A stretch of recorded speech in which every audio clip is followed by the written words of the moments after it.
Jadi ada sesuatu yang beliau sebut dengan surga ya, di dunia ini. Yang mana apabila tidak masuk tersebut, surga tersebut, seorang bisa jadi tidak masuk surga yang ada di akhirat. Sekarang niat, kemarin apa?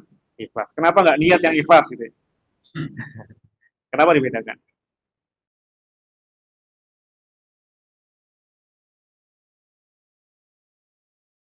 Bismillah. Assalamualaikum warahmatullahi wabarakatuh. Waalaikumsalam warahmatullahi wabarakatuh.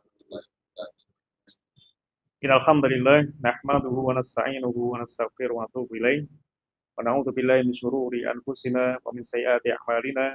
Man yahdihillahu fala mudhillalah wa man yudlil fala hadiyalah. Asyhadu an la ilaha illallah wahdahu la syarikalah wa asyhadu anna Muhammadan abduhu rasulullah nabiyya wa rasul ba'da. Ya ayyuhalladzina amanu taqullaha haqqa tuqatih wa la tamutunna illa wa antum muslimun. Ya ayuhan nas ittaqu rabbakum alladzi khalaqakum min nafsin wahidah wa khalaqa minha zawjaha wa batha minhuma rijalan katsiran wa nisaa'a wattaqullaha alladzi tasaaluna bihi wal arham innallaha kana 'alaikum raqiba.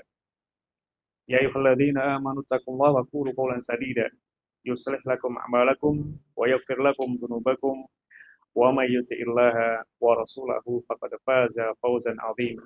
Amma ba'd fa inna asdaqal kalami kitabullah wa khairul hadi hadi Muhammadin sallallahu alaihi wasallam wa syarrul umuri muhdatsatuha fa inna kulla muhdatsatin fid dini bid'ah wa kulla bid'atin dhalalah wa kulla dhalalatin finnar. Al-ahibba fiddin rahimani wa rahimakumullah. Syukur alhamdulillah kita panjatkan atas segala rahmat dan nikmat dari Allah Subhanahu wa taala yang tidak mungkin kita bisa menghitungnya, sehingga salah satunya kita bisa berkumpul kembali melanjutkan kajian kita terkait tazkiyatun nafs pada hari ini. Salawat dan salam terlimpahkan untuk Nabi kita Muhammad sallallahu alaihi wasallam, kepada seluruh keluarganya, para sahabatnya, dan seluruh para pengikutnya yang mengikutinya dengan baik hingga hari kiamat kelak. Ahibba fiddin rahimani wa rahimakumullah. Sebelum kita masuk kembali ya, melanjutkan pembahasan dalam kitab, ada sebuah ungkapan yang menarik ya, yang indah dari Syekhul Islam Ibnu Taimiyah rahimahullah taala.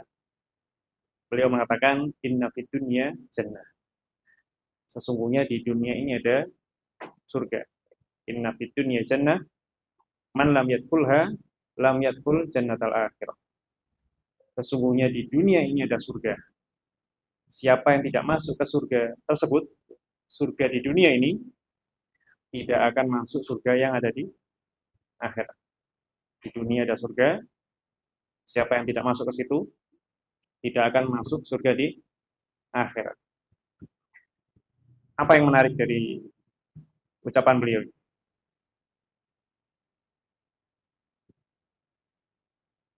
Ada menariknya, ada seremnya juga.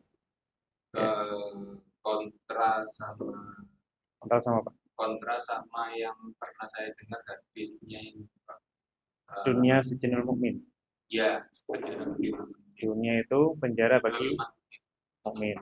Wajanatul kafir. Perjalanan Dan surganya orang kafir. kafir. Baik. Maksudnya apa ini berarti? Jadi kalau nanti ini tidak berkontradiksi, kita akan jelaskan ya. Yang dimaksud beliau, ya, rahimahullah, ini adalah surga. Siapa yang di dunia ini ada surga, gitu. Bukan berarti apa? Dunia ini surganya mukmin, bukan. Di dunia ini ada surga. Ya. Di dunia ada surga. Jadi ada sesuatu yang beliau sebut dengan surga ya, di dunia ini. Yang mana apabila tidak masuk tersebut, surga tersebut, seorang bisa jadi tidak masuk dunia surga yang ada di akhirat. Nah, kita harus cari tahu nih apa yang dimaksud beliau dengan surga di dunia ini. Jadi bukan berarti dunia ini surganya orang mukmin, tapi ada sesuatu yang beliau sebut dengan surga. Gitu. Kira-kira apa?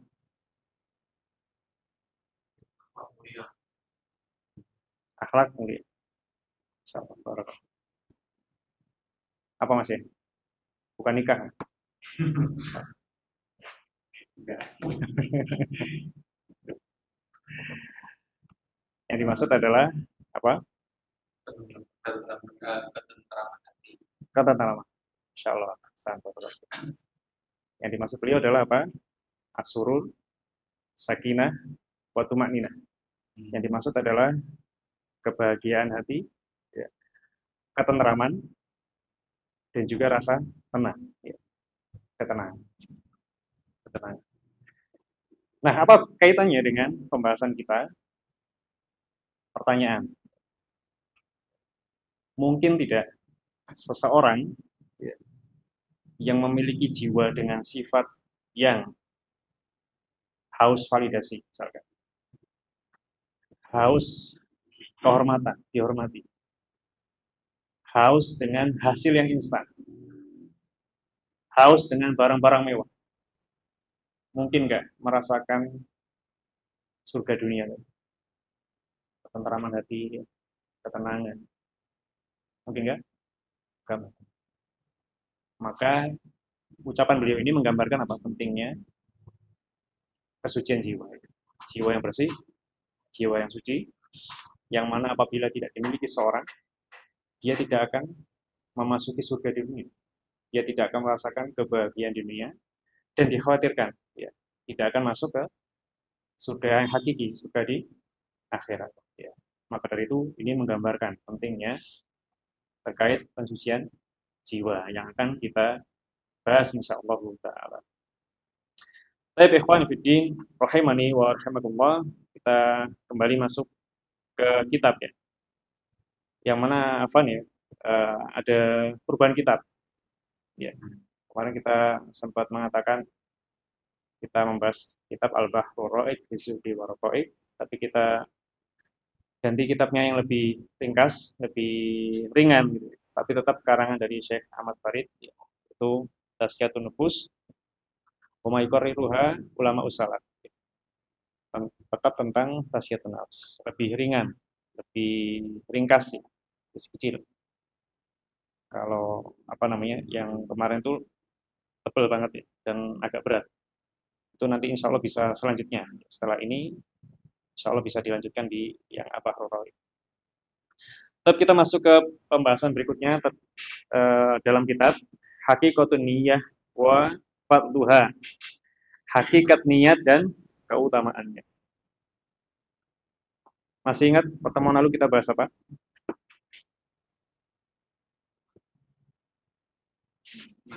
Buka, buka catatan. Tentang apa? Ikhlas. Terkait ikhlas. Kenapa nggak disatukan? Ya. Sekarang niat. Kemarin apa? Ikhlas. Kenapa nggak niat yang ikhlas gitu? Kenapa dibedakan? Kira-kira kenapa? Nah, kita akan cari tahu. Cekidot. Insya Allah. Baik. An-niyah. Niat. Niat itu apa? Qala al-muallif, berkata sang penulis, ya. Laisat qaula qail bi lisanihi nawaitu. Niat itu bukan sesederhana seseorang mengatakan apa? Nawaitu atau aku niat. Ya. Bal huwan bi asul qalbi yajri majral futuhi minallahi azza wajal. Tetapi niat adalah yang ada dalam hati, ya, mengalir secara jujur. Mengalir dalam hati ketika seseorang apa? Mengawali melakukan sesuatu. Jadi niat itu yang mengalir dalam hati secara jujur. Ya, ketika awal seorang melakukan sesuatu, itulah niat. Ya. Jadi tidak sesederhana seseorang mengatakan misalkan apa? Saya membuat perusahaan ini untuk membuka lapangan pekerjaan untuk kaum muslim. Ya. Saya membuka perusahaan ini untuk apa? Supaya kaum muslimin bisa mendapatkan penghasilan yang halal dan sebagainya. Itu hanya apa? Di lisan. Itu bisa jadi hanya apa? Klaim, ya, klaim di lisan. Tapi niat yang sesungguhnya adalah apa? Yang mengalir secara jujur dari dalam hati. Untuk apa dia melakukan itu? Ya. Untuk apa dia membuka perusahaan misalkan? Untuk apa dia bekerja? Ya. Mencatat misalkan, pencatatan keuangan untuk apa? Gitu ya. Memasarkan produk untuk apa? Gitu ya. Dan sebagainya. itu yang ada di dalam hati mengalir secara jujur, itulah yang dicatat oleh Allah SWT sebagai apa? Niat. Itulah yang dicatat Allah SWT sebagai niat yang jujur mengalir dalam hati. Bagaimana dengan hadis Nabi SAW? Tentu kita sering dengar, sallu kama ra'aitumuni usolli. Apa artinya, Mas? Sallu kama ra'aitumuni usolli. Artinya apa? Bukan dikongkon muni usolli. Oh, Bukan. Bukan. saya tahu yang gitu ya. Kata Mas saya bukan ya. Ya, kata yang menurut keyakinan saya. Jadi niat itu apa? Bukan sederhana mengucapkan, tapi apa yang ada mengalir ya, secara alami, secara jujur dalam hati, dan itulah yang apa dicatat oleh Allah, dinilai oleh Allah Subhanahu wa taala. Maka pentingnya bagi kita apa? Mengevaluasi terus-menerus niat kita ketika melakukan sesuatu. Sehingga aktivitas kita ini akan menentukan apa nilainya. Nilainya ibadahkah atau tidak. Dan senantiasa kita apa? Memohon, berdoa kepada Allah SWT supaya diluruskan niatnya. Baik, kita melanjutkan.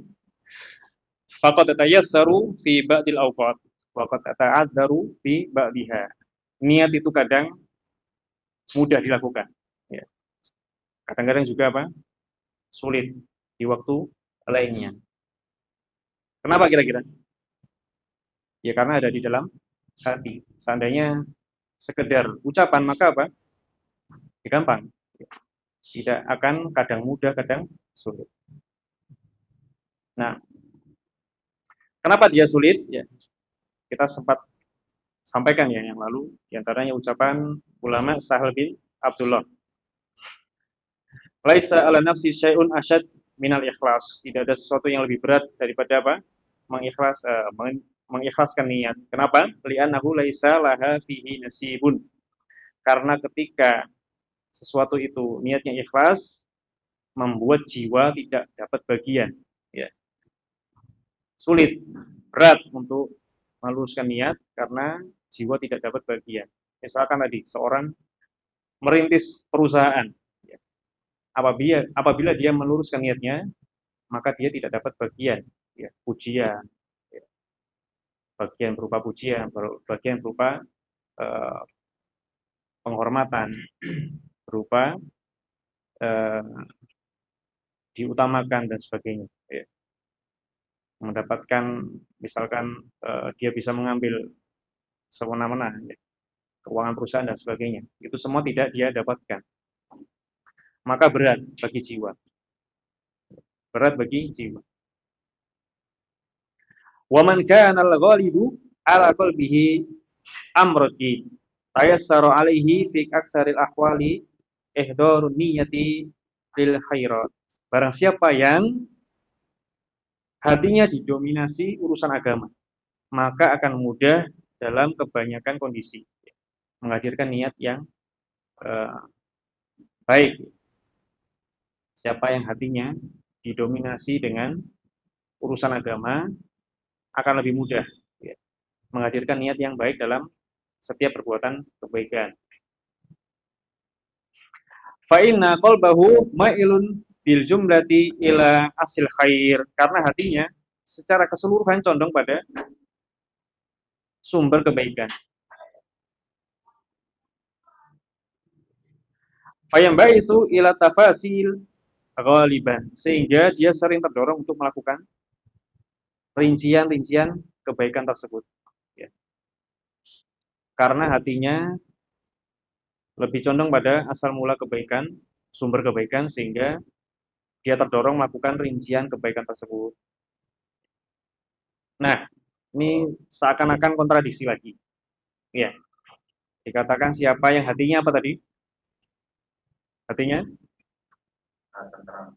tentram. Barusan. Oh yang barusan. Didominasi agama. Agama akan lebih apa? Mudah dalam menghadirkan niat yang baik. Ya. Nah, kenapa? Pertanyaannya selanjutnya, kenapa kemudian para ulama mengatakan meluruskan niat itu sulit? Bukankah para ulama itu apa? Hatinya didominasi urusan agama. Kenapa kira-kira? Karena ikhlas. Yang lain? Karena jadi pekerjaan, Karena apa? jadi pekerjaan. Maksudnya gimana? Jadi melakukan itu harus apa kayak keseharian tuh. Jadi rutinitas Keseharian, rutinitas sehingga sehingga ya lebih berat, kehilangan makna. kehilangan makna. Jadi sulit meluruskan niat. Ya, Jadi ketika melakukan ketaatan lebih seperti kebiasaan. ya. Oh, masa. Ada yang lain? Tadi Mas Akbar apa? Karena ikhlas, karena harus ikhlas. Oh iya, kalau hatinya sudah didominasi agama, kenapa kok masih berat? Menabrak tadi, nafsunya tadi yang gak dapat bagian. Nah, itu kan tadi yang sudah lalu.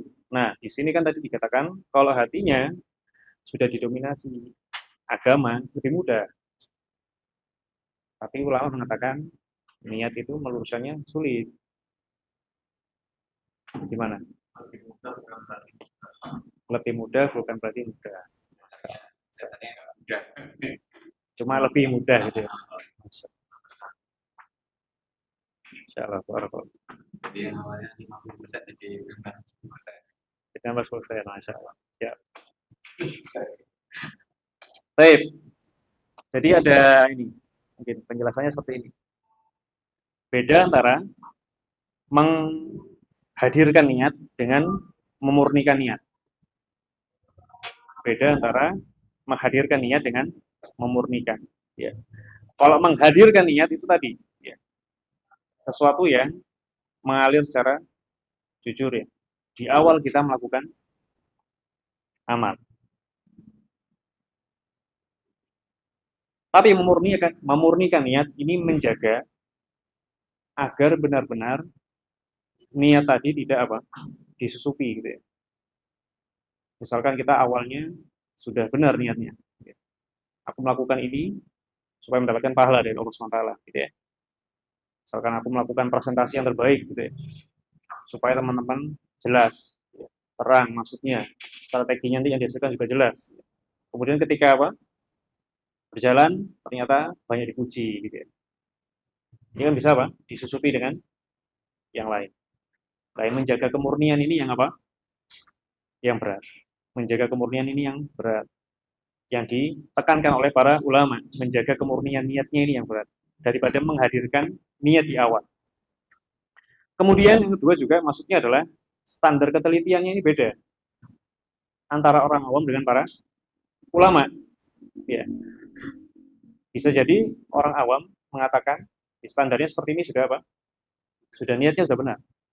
Tapi ulama ini apa? Standarnya berbeda. Ibaratnya apa?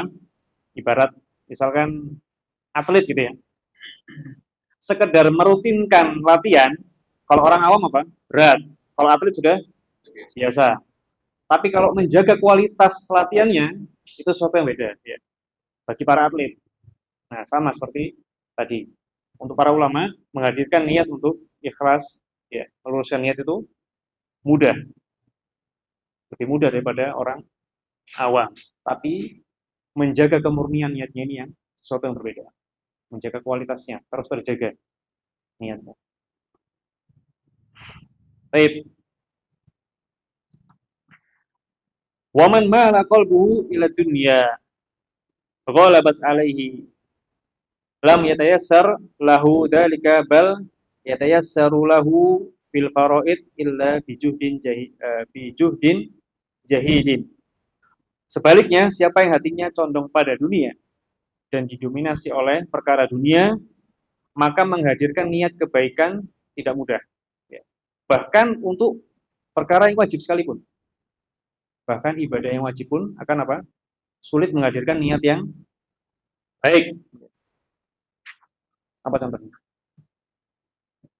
Kalau hati sudah dipenuhi urusan dunia, Menghadirkan niat yang lurus untuk perkara, bahkan perkara yang wajib saja, ibadah. Jangankan perkara yang bukan ibadah tadi, pekerjaan. Ini perkara yang ibadah saja masih apa? Sulit menghadirkan niat. Misalkan apa? Seorang puasa. Puasa Ramadan untuk hukumnya apa? Wajib. Masih cari-cari dulu apa manfaatnya buat kesehatan gitu. Ya, padahal walaupun kita tidak nemu, ini hukumnya apa? Wajib. Misalkan, atau misalkan sholat, apa manfaatnya sholat bagi kesehatan misal, tubuh saya? Atau misalkan seorang zakat, gitu ya, dia sudah wajib zakat, tapi masih cari-cari testimoni. Siapa? Barangkali ada yang habis zakat langsung hartanya menambah lagi. Gitu ya. Masih apa? Dalam hal-hal yang wajib masih cari-cari manfaat dunianya. Gitu ya. Bisa jadi seperti itu. Atau misalkan haji umroh. Bisa nggak nih kalau berangkat haji sekalian cari peluang? Walaupun itu tidak bukan haram. Tapi ini tadi dikhawatirkan ketika hati seseorang itu condong pada dunia, bahkan melakukan hal-hal yang wajib pun apa? Masih cari-cari eh, ya dunia, keuntungan dunia. Sulit untuk meluruskan niatnya. Baik, wa Umar bin Khattab radhiyallahu anhu, ada Rasulullah sallallahu alaihi wasallam, innamal a'malu binniyat wa innamal likulli imrin ma nawa.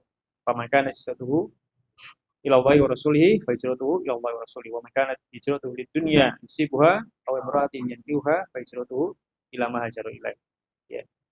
Ini uh, hadis yang sangat sering disampaikan ya terkait keutamaan niat.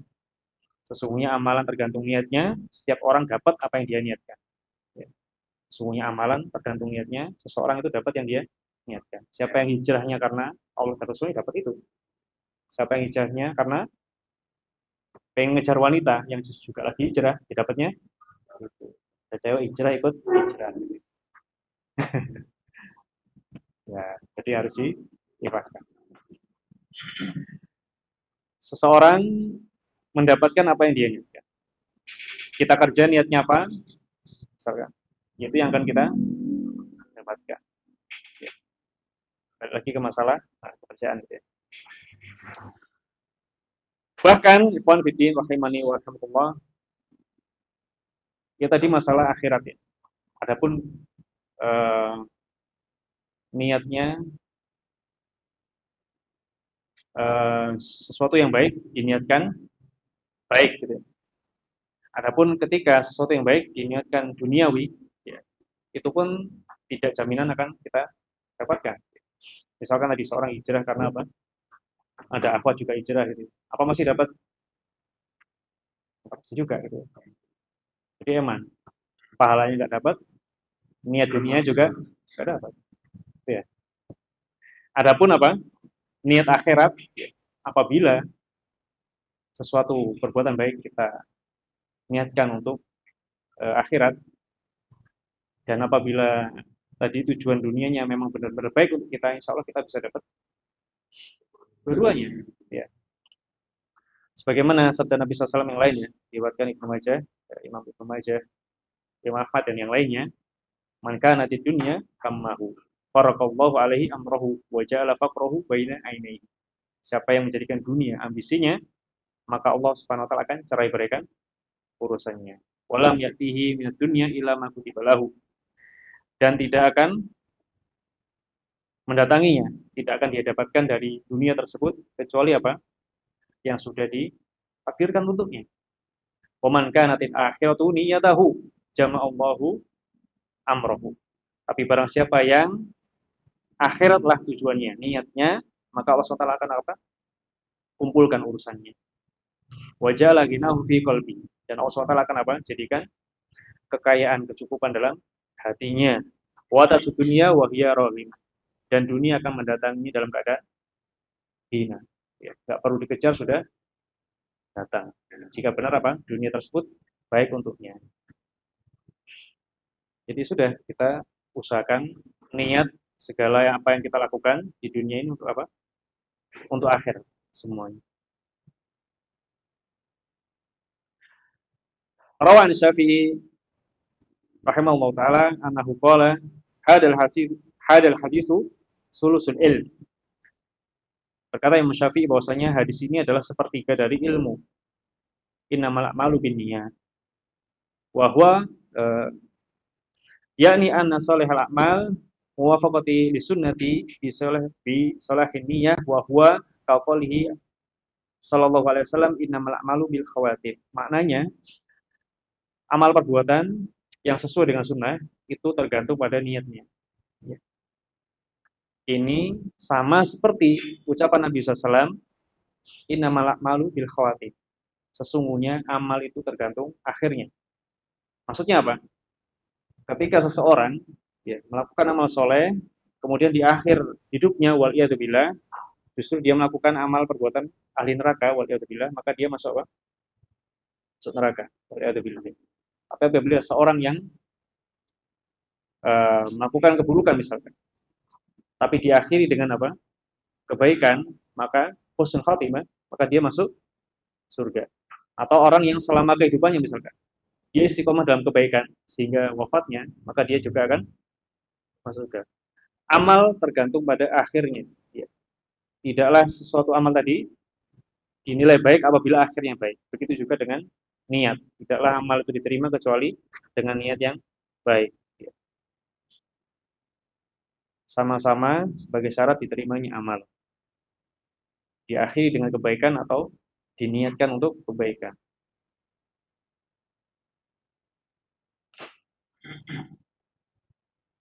Kemudian yang perlu digarisbawahi juga adalah waniyatu solihatu la tughayyirul ma'asi an maudhi'iha. Niat yang baik tidak mengubah maksiat jadi baik. Ya. Niat baik tidak mengubah maksiat lantas jadi bisa baik. Ya.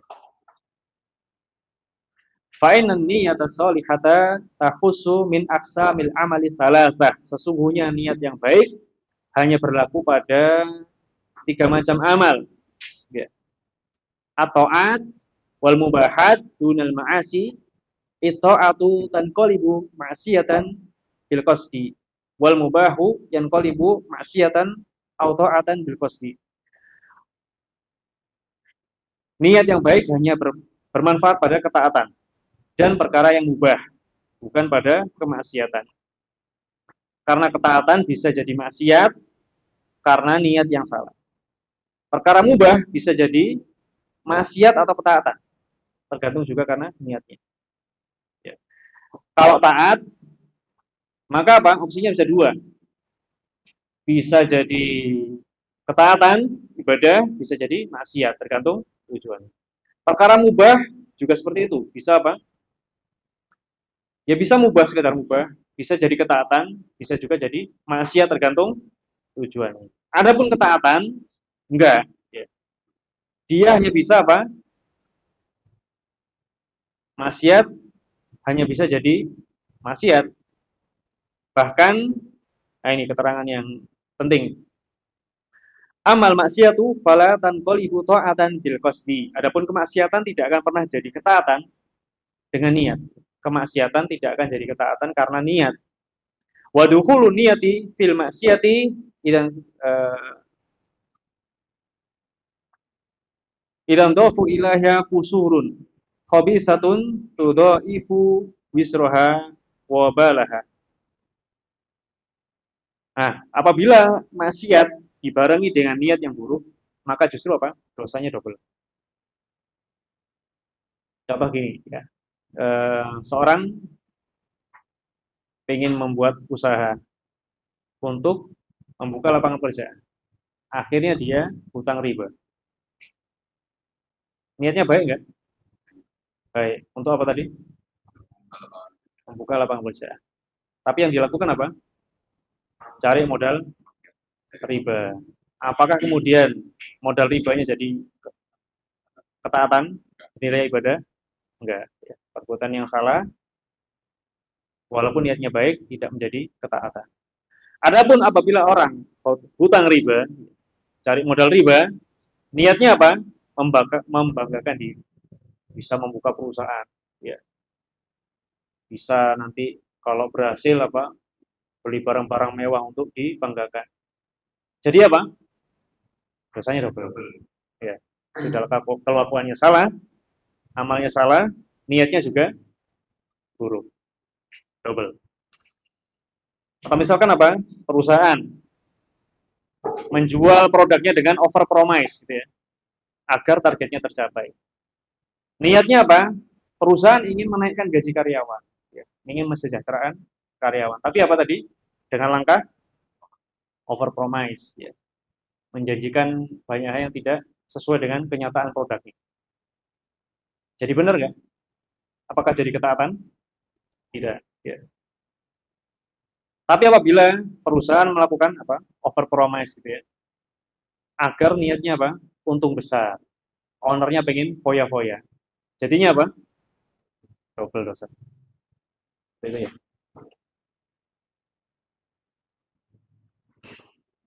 Baik. Fadlun niyah, keutamaan niat. An Umar bin Khattab radhiyallahu anhu annahu qala afdhalul a'mali ada'u maftaradallahu ta'ala. Ada'u maftaradallahu ta'ala wal wara'u amma haramallah wa sidqun niyyah wa sidqun niyyati fima indallahi ta'ala. Dari Umar bin Khattab radhiyallahu anhu, beliau berkata, amal yang paling utama adalah yang diwajibkan Allah, yang pertama. Ya. Kemudian bersikap warok dari apa yang diharamkan Allah SWT, menjauhkan diri dari yang diharamkan Allah SWT.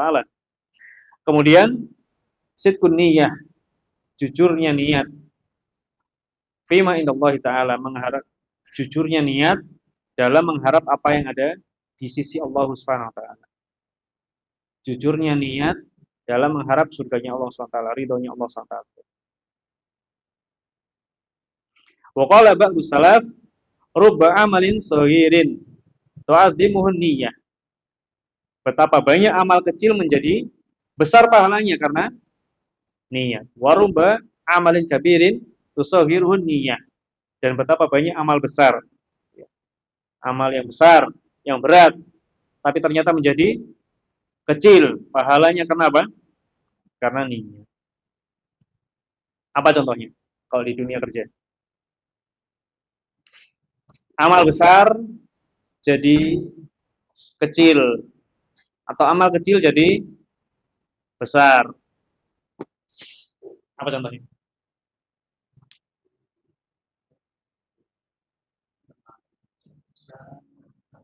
Di dunia kerja. Jadi bisa mengingatkan untuk segera sholat itu besar beriman. Ya, kan segala salah. Karena mudah gitu ya. Kecilnya karena mudah dilakukan. Ayo sholat gitu ya. Tapi niatnya supaya dapat pahalanya, teman-temannya juga yang melakukan. Masa, amal besar yang berat bisa pekerjaan dalam eh, lingkungan kerja berat, bisa jadi pahalanya dikecil.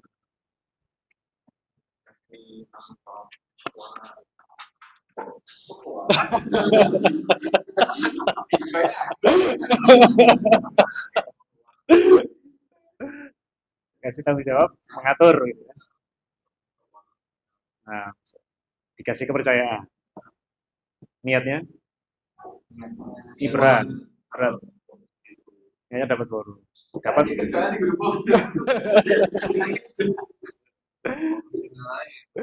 Berarti dapatnya apa? Ya bonusnya tadi. Dapatnya kecil. Harusnya apa supaya dapatnya besar? Berat nih tanggung jawab keuangan. Harusnya apa biar dapatnya besar? Ya, Niatnya apa? tetap niatnya beribadah kepada Allah. Ini sebagai usaha kita. Salah satunya kalau karena saya keuangan ya, salah satunya dari surat Al-Baqarah yang juga yang terkait amanah itu jaga amanah. Catat amanah. Kan itu berarti karena kita ada dalil itu, kita harus bekerja dengan amanah dan bagaimana ikon ya, profesional juga di bisa besar. Masya, menjaga amanah. Siap. Nanti kita ada pembahasan lagi. Insyaallah.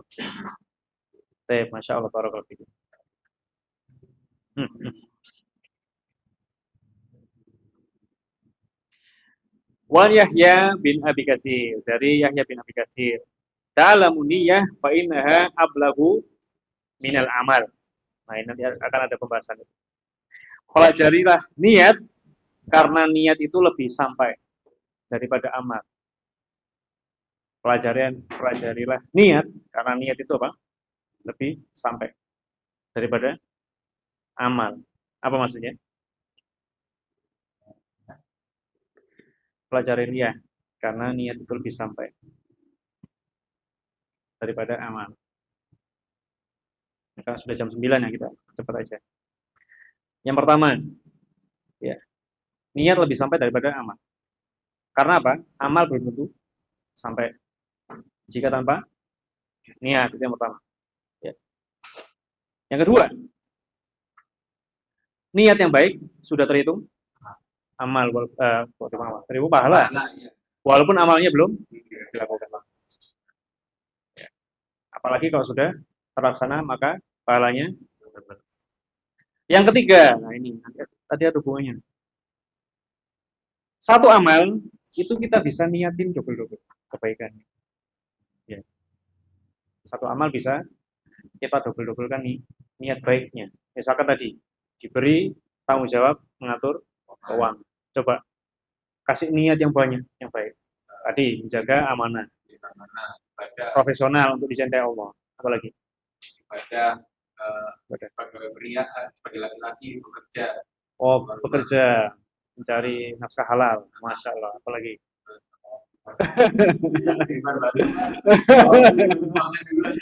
efisiensi ya, supaya laba perusahaan besar bisa mesejahterakan teman-teman yang lain, karyawan lain. Masya Allah. Apalagi ada lagi kan? Pak Rebar bantu Pak. Ya intinya apa? Nah, perusahaan, masya Allah, efisien, hasilnya perusahaan bisa sedekah, masya Allah, barakallahu fiik. Nah, masya Allah, teman-teman bisa berusaha, masya Allah. Jadi jangan lupa ya, semoga Allah SWT berikan kita taufik ya. Ketika melakukan amal soleh, kita perbanyak apa? Niat baik di dalamnya, didobel-dobel sebanyak mungkin. Ketika kita melakukan amal soleh. Jadi satu amal bisa banyak langsung pahalanya. Ya.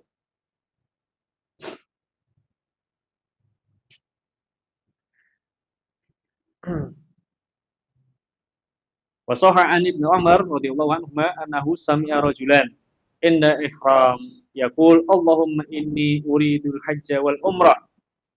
Faqala lahu atu'allimun nas aw laisa Allahu ya'lamu ma fi nafsi. Telah sahih dari Ibnu Umar radhiyallahu anhu, dia mendengar seorang itu ketika ihram mengucapkan dengan keras, "Ya Allah, aku niat haji dan umrah." Dikeraskan. Kemudian Ibnu Umar menanggapi, apakah kamu ngajari manusia? Maksudnya apa? Kok dikerasin? Kalau keraskan dalam tujuan ngajari nggak apa-apa. Gitu. Tapi kalau nggak ngajari, bukankah Allah sudah tahu niatmu yang ada di jiwamu ini sudah tahu. Jadi maksudnya apa? Niat itu tidak sesederhana diucapkan, tapi yang mengalir dengan tulus ya, dengan jujur dari hati kita. Nah, apa hubungannya ya, bab niat ini dengan tazkiyatun nafs, penyucian jiwa? Yang pertama, ya, kita sudah pernah melewati bahwasanya jiwa itu tasku bitarkil muharramat ma'afi'il ma'murat. Jiwa itu disucikan dengan meninggalkan yang diharamkan dan melakukan yang diperintahkan Allah Subhanahu wa taala. Dan jiwa itu disucikan dengan ibadah. Dan niat ini adalah apa? Syaratnya ibadah. Kalau apa yang kita amalkan tidak kita niatkan untuk ibadah, maka tidak bernilai ibadah. Dan jika tidak bernilai ibadah, tidak akan bisa mensucikan jiwa kita. Pentingnya niat ini, supaya apa yang kita lakukan benar-benar bernilai ibadah dan bisa mensucikan jiwa kita. Yang kedua adalah, ya, kita perlu juga untuk meniatkan amal soleh kita untuk mensucikan jiwa. Ya, kita perlu meniatkan. Misalkan kita melakukan, kita kemarin ya membahas apa? Kasru huduri nafs. Ya, salah satu untuk mensucikan jiwa adalah melakukan sesuatu yang dibenci jiwa. Misalkan seseorang sedekah, ya, dia merasa misalkan jiwanya sudah, wah ini sudah kayaknya lagi futur ini. Apa yang kita bisa lakukan misalkan? Melakukan ketaatan yang berat. Misalkan sedekah dengan nominal yang apa? Nggak biasa gitu. Duh, berat ini, mau ngeluarin dompet apa? Berat. Itu keluarin. Dengan niat apa? Mensucikan jiwa, menghilangkan kebakhilan. Misalkan akhir-akhir ini kok aku berat ya mau sedekah. Justru apa? Dikeluarin yang besar. Untuk apa? Diniatkan untuk mensucikan jiwa, untuk menghilangkan kebakhilan dari jiwa kita. Nah, ini pentingnya niat. Kemudian yang ketiga adalah supaya kita bisa mengubah seluruh aktivitas kita menjadi nilai ibadah. Ya. Sehingga apa? Jiwa ini terjaga kebersihannya karena seluruh aktivitas kita dari kita membuka mata sampai tidur lagi bisa bernilai ibadah dan mensucikan, menjaga kesucian jiwa kita. Ini pentingnya masalah nih. Berapa ini?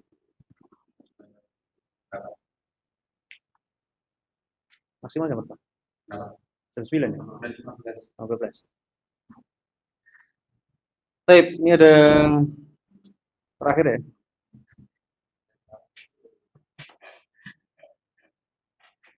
Ini sebuah contoh, ya, contoh untuk memahamkan kita lagi. Seseorang dengan perbuatan yang sama, ini dampaknya ke jiwa berbeda. Ya. Misal ada seorang manajer, ya. Manajer ini membimbing anak buahnya, ya. Membimbing anak buahnya, supaya apa? Supaya skillnya meningkat, supaya performanya bagus, ya. Mencapai target dan sebagainya. Ini bisa jadi dua kemungkinan. Ya, bisa jadi dua kemungkinan. Bisa jadi apa? Bisa jadi niatnya sekedar apa? Profesional. Supaya apa? Bisa jadi karena supaya dia dinilai manajer yang baik, manajer yang perform, ya, divisinya achieve terus, gitu ya. Dia diakui profesionalitasnya. Bisa jadi juga niatnya adalah supaya dia dapat bonus, ya. Divisi terbaik dapat reward misalkan ya. Atau tadi dia ingin dapat promosi lebih tinggi lagi dan sebagainya. Maka apa dampaknya bagi jiwa? Dampaknya apa bagi jiwa? Bisa jadi justru apa? Mengotori. Bukan malah membersihkan, malah mengotori. Ya. Karena tadi apa? Didasari pengakuan, ingin apa? Validasi, pengakuan, ingin dihormati, ya. Ingin gaya hidup yang lebih tinggi dan sebagainya. Justru apa? Bisa mengotori jiwa. Tapi apabila niatnya baik, lurus, ya, misalkan supaya si juniornya ini, anak buahnya bisa apa? Meningkat skillnya, ya. Si juniornya bisa naik jabatannya supaya lebih sejahtera, misalkan, ya. Atau supaya dia mendapatkan amal jariah, ya, ilmu yang bermanfaat, ya. Juniornya dapat ilmunya yang tidak diketahui sebelumnya, kemudian nanti juniornya akan mengajarkan ke juniornya lagi, mengajarkan ke juniornya terus, ya. Selama perusahaan ini ada atau selama anak ini bekerja, ya, dimanapun perusahaan manapun diajarkan terus sehingga jadi apa? Ilmu yang bermanfaat. Dia akan dapat ilmu bermanfaat. Di amal yang sama bisa berdampak kepada jiwa berbeda, ya. Bisa jadi membersihkan, bisa jadi apa? Mengotori, ya. Bahkan tadi misalkan apa? Si manajer harus bergulat dengan jiwanya. Jangan diajarkan ini apa? Nanti dia pinter. Kamu dapat ilmu ini dari luar negeri misalnya, dan sebagainya. Mahal, kamu ajarkan dengan gampang. Dan sebagainya. Dia harus apa? Melawan jiwanya tadi, kebakhilan jiwanya tadi. Sehingga ini apa? Membersihkan jiwa. Ini pentingnya masalah ini ya, pentingnya masalah ini. Dan kemudian sebagai penutup ya ikhwan, rahimani wa rahmatullah, ya. Saya baca terkait manajemen itu punya sebuah kaidah. Manajemen punya sebuah kaidah bahwasanya yang diperbaiki itu adalah sistem ya. Untuk memperbaiki suatu masalah di perusahaan, maka yang diperbaiki adalah apa ya? Sistemnya bukan orang. Ya. Sistem bukan orangnya. Ada kesalahan pasti sistemnya bermasalah. Ya, bukan orangnya. Jangan nyalahkan orangnya. Jangan memperbaiki orangnya percuma. Ya, orang bisa keluar dan masuk misalkan. Ya. Yang diperbaiki adalah apa ya? Sistemnya. Sistemnya yang diperbaiki. Dan ini apa? Diterapkan juga oleh setahu saya ya, oleh ya konsultan manajemen juga. Bahkan yang internasional dan sebagainya. Ya. Maka ini berbeda dengan Islam. Ya. Adapun Islam mengajarkan secara komprehensif. Ya. Semua diperbaiki. Semua itu bisa diperbaiki. Bahkan manusianya harus diperbaiki. Ya. Bahkan masalah apa? Niat. Sesuatu yang apa? Nggak kelihatan. Ya, diperhatikan dengan sangat detail. Ya. Ini komprehensifnya Islam. Dan kita harapkan apa? Di Ziyadah Consulting pun seperti itu ya. Kita tidak melakukan perbaikan. Ya. Itu semata-mata yang dampaknya jangka pendek. Ya. Tapi kita ingin yang sekedar jangka pendek. Contohnya apa? Ya utang, misalnya ada perusahaan yang utangnya macet, ya selesai. Ya. Ada masalah apa? Ada target ya tercapai. Tidak. Tapi kita harapannya apa? Bisa memberikan perbaikan dalam jangka panjang. Ya. Sustain. Ya. Bahkan sustainnya sampai apa? Akhirat. Ya. Kita ingin dampaknya bermanfaat juga untuk akhirat kita semua. Ini yang perlu kita perhatikan. Pentingnya penerapan Islam ya, dalam seluruh segi kehidupan kita. Tapi mungkin ini yang bisa kami sampaikan, semoga bermanfaat terutama untuk diri kami pribadi dan juga semoga bermanfaat untuk antum semuanya. Wassallallahu ala nabiyina Muhammadin wa ala alihi washabihi ajmain walhamdulillahirabbil alamin. Subhanakallahumma wa bihamdika asyhadu an la ilaha illa anta astaghfiruka wa atubu ilaik. Assalamualaikum warahmatullahi wabarakatuh.